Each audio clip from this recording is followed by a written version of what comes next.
Hi, everyone. Welcome to Washington Area Clinical Center.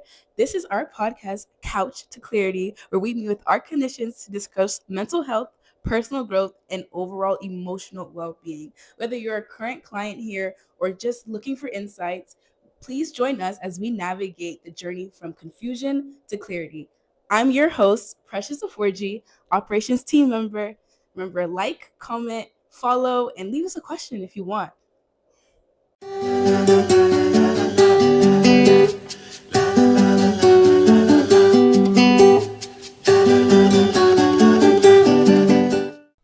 Okay, let's talk about something I think a lot of us have felt but haven't been able to completely name: feeling completely drained.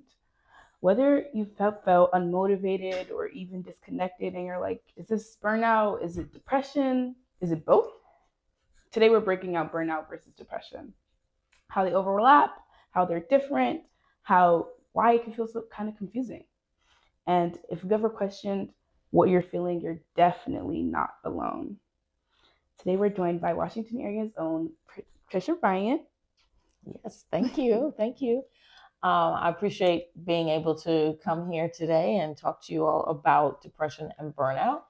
I primarily first of all, I'm a licensed graduate professional counselor, and I primarily work with women and those who are in relationships, those who are dealing with anxiety issues, relationships, life transitions, and emotional regulation.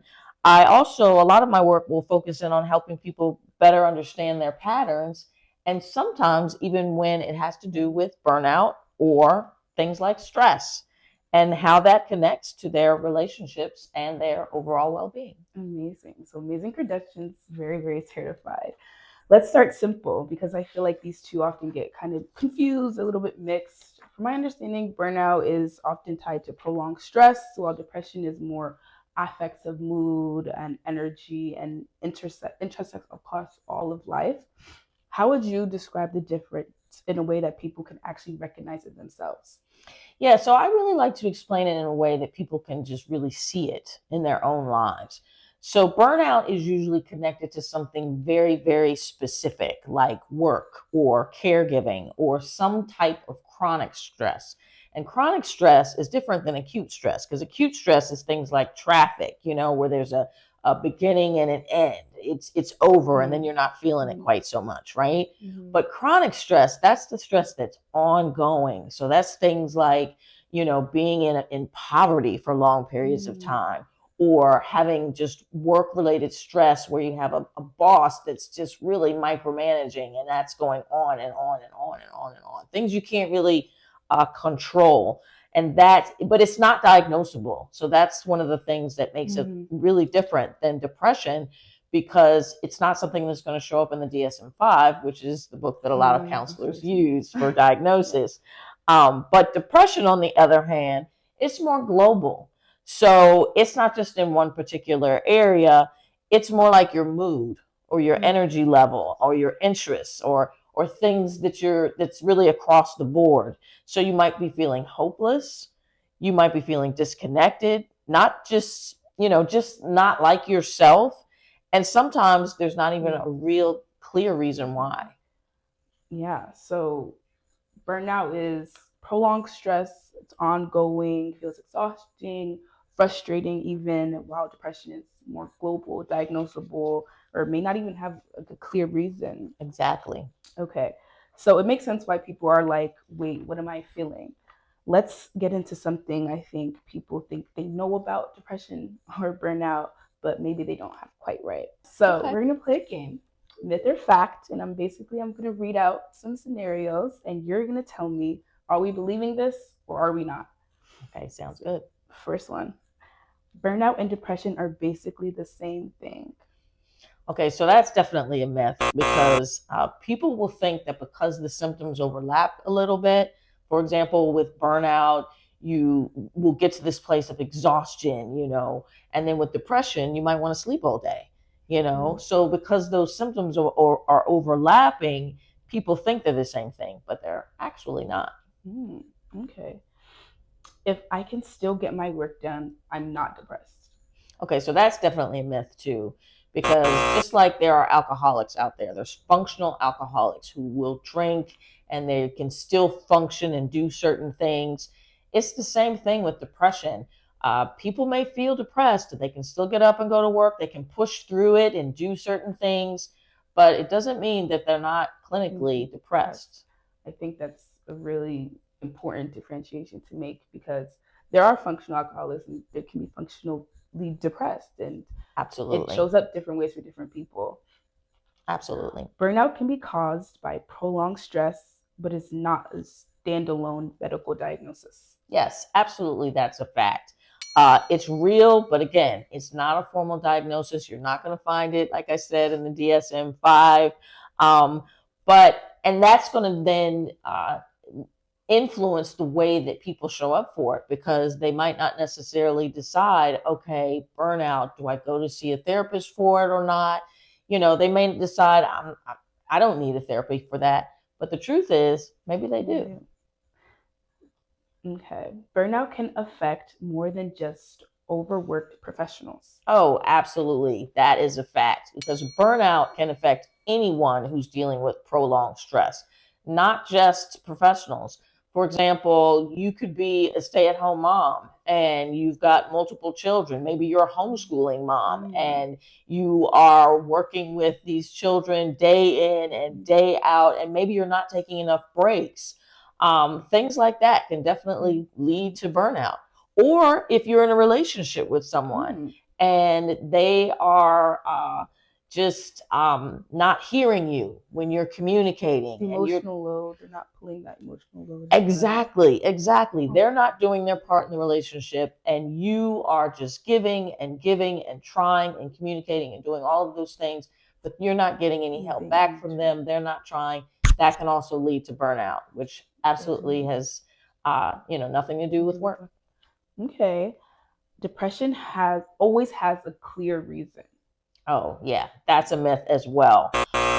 Because sometimes there just isn't a clear reason as to why your mood has dropped into this place of just feeling like you want to sleep all day. But that just because there's not a clear reason, that doesn't mean that it's not absolutely real. Sometimes it's caused by a chemical imbalance that the individual just doesn't quite understand, and that's really okay. Those times they may need to really recognize that there's no self-blame here for how you're feeling. They just really may need to come and talk to one of us and get some professional help, and that's okay too. Okay, last one.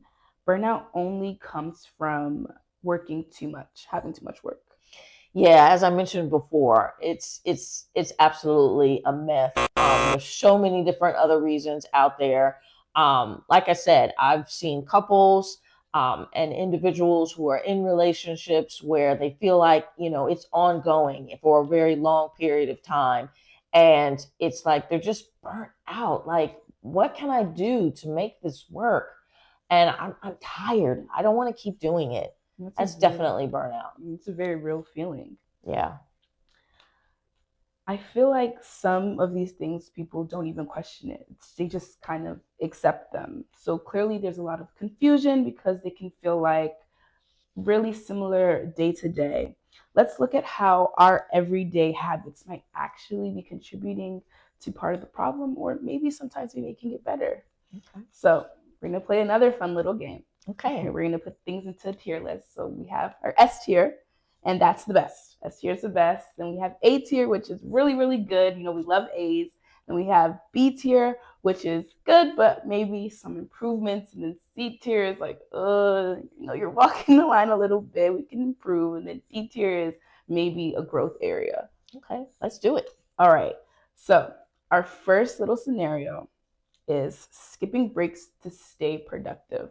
Okay, so that's definitely a D tier, okay, because it really blurs your boundaries when you do things like that, and it absolutely leads to burnout a whole lot faster. So yeah, we need to take our breaks. It's not about being productive, it's about really taking care of ourselves. Okay, that one's going in D. Answering emails / messages outside of work hours. Okay, so that's definitely a D because again, you're lacking boundaries, and it's so easy to do though in today's culture where you're working from home, or you see a text, an email message come in over the weekend, and you want to take it. But yeah, that's definitely going to lead to burnout a whole lot faster if you don't set those boundaries. Yeah, having that work-life balance, I think, is really important, especially in an age where everything is like so connected on our phones. Things Absolutely. just kind of pop up. It's really tempting, but Yeah, it's tempting for me. Taking mental health days when needed. Oh, well, that's actually S. That's a good thing. That's an absolute good thing. On that day off, you need to have that self-care, whatever day of the week it is, go get a massage, go take a bubble bath, read a good book. You need those opportunities to reset. So that's definitely a good thing that we all need to be doing. I know I definitely need my mental health days, connecting with nature and going for walks and stuff. Yeah, that's great too. I like walks too. Multitasking constantly. See, that one's a little bit tricky because I probably have to say that's a C because, there are going to be times where you have to multitask constantly. Like if you have a deadline, right? You're going to have to multitask to get that work done to meet the deadline. And then after that, you're going to need the self-care day, right? But yeah, so that's more of a C. But if you're doing it constantly ongoing and you're not stopping at all, then it falls into that D category. Okay. Setting clear boundaries with coworkers. So that's an S. That's absolutely an S because you've got to be able to say no to some things. Because if you're saying yes to everything, you're going to end up leaning towards burnout at some point, or you could. Yeah. And I know that's hard, especially like with people pleasing. I know sometimes I may struggle with that too. But you don't have to say yes. Sometimes no is a full sentence. Yes, absolutely. Yeah. That kind of leads to our next one: overcommitting or saying yes to everything. Yeah, that's it. That's D. Absolutely, we know that. Yeah, we can't do it all. Having a consistent work routine. Oh yeah, that's definitely an S because you need to be able to set time where you're going to take those breaks, where you're going to regroup, where you're going to cut off and say, okay, I'm going home now. You've got to have that clear routine. That helps you to not lead to burnout. Okay, last one. Comparing your productivity to others. Well, you definitely, that's just mentally exhausting. So of course that's a D. You don't want to always be thinking, oh, I need to be doing just as well as somebody else. We all have different energy, and we have to show up and be true to ourselves and accept that about ourselves, because our productivity should not be tied to our identity, because that definitely will lead to many other things. Burnout is often reinforced by daily habits, especially environments where overworking is normalized. And that brings us to something a bit bigger, because it's not only about personal habit, it's about the environments we're in. So I want to talk about something: hustle culture and the pressure to always be productive, especially in today's day and age, and in our American society and everything. Everyone's always go, go, go, go, go, Yeah. That can be hard. Yeah, it's absolutely hard, especially living here in the DMV. Everything is about making more money, getting ahead, trying to do the best that you can. And then a lot of it is also driven by expenses. It's expensive to live in the DMV, not as expensive as other places, but it is definitely that way. And so there's nothing wrong with getting ahead, but it can unintentionally teach us that our value is tied to that productivity or that need to get ahead. And that makes us feel like, okay, rest is wrong. And resting isn't wrong. It's really something that's necessary, but the guilt can come in when you think that your identity is your productivity. Yeah, it's really difficult to not, have your identity and your sense of self-worth tied into how much production I think you can give. So having that differentiation is very, very, very important. Yeah. And I kind of want to talk about another topic too. Okay. From that. Lack of boundaries in a remote or always online environment. Yeah, like once again, like COVID, for example, that's when so many people became really comfortable with this online environment. And so it's really easy, like you mentioned earlier, to check your emails on the weekends, or to just think, okay, here's something that's just come through, and I've got to deal with it right now. Let me stop what I'm doing and take care of this. But it's like your email is right there, your phone is right there, and it creates this unspoken expectation that you should always be available, right? But if over time, this constant mental engagement, it doesn't give your brain a chance to rest at all. And so that's going to really contribute to burnout. It's just the workload. It's not just the workload. It's the fact that you never fully disconnect from it. Yeah, especially in like home environments where your home is your work. So often it kind of feels hard to separate. Like, okay, yeah, I'm at home and I'm doing work, but this is still my house. So I should, when we shut down, we gotta shut down. Right. And make that time for yourself. Absolutely. And I think that's the part people don't realize. It's not just about pushing through. Sometimes it's about stepping back. Every reevaluating or even reaching out for support when you need it, because that's a strength too. Yeah. Okay, so that concludes our little podcast. But before we go, any closing remarks or thoughts?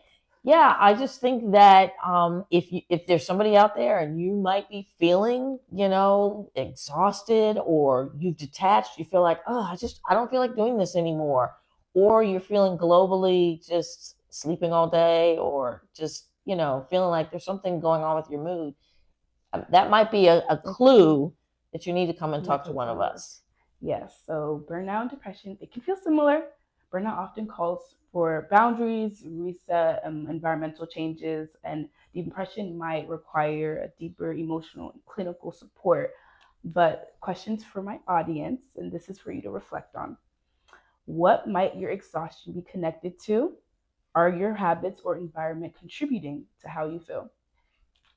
And remember, you don't have to push through everything. Sometimes the most important step is recognizing that something needs to change and giving yourself permission to respond to it. Here at Washington Area Clinical Center, we can support you. So if this resonates with you, give us a call or stop by.